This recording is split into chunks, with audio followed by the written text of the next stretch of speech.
আজকে পাতলা খিচুড়ি রান্না হবে, তো এখানে সব ধরনের ডাল ভিজিয়ে দিয়েছিল, আর এখানে সবজি নিয়ে নিয়েছিল, আর এখানে নিয়েছিল মুরগির মাংস।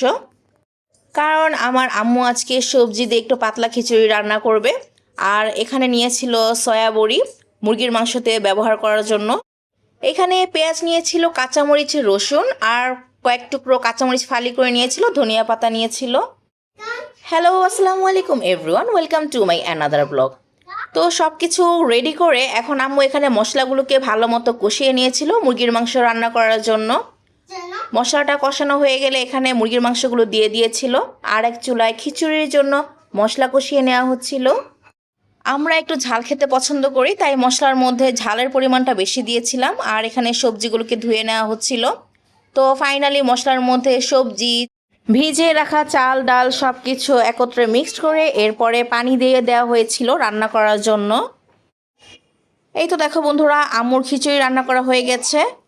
খিচুড়ির সাথে ছিল মুরগির মাংস ভুনা, আর সাথে ছিল ভর্তা। তো এরকম ঠান্ডা ঠান্ডা ওয়েদারে খিচুড়ি খেতে কিন্তু খুবই ভালো লাগে। খিচুড়ি খাওয়ার পরে আমরা কোক খেয়ে নিয়েছিলাম। তো বন্ধুরা, আজ এই পর্যন্তই ছিল আমার ভিডিও ব্লগ। ভিডিওটি কেমন লাগলো অবশ্যই কমেন্ট করে জানাবে। আল্লাহ হাফেজ।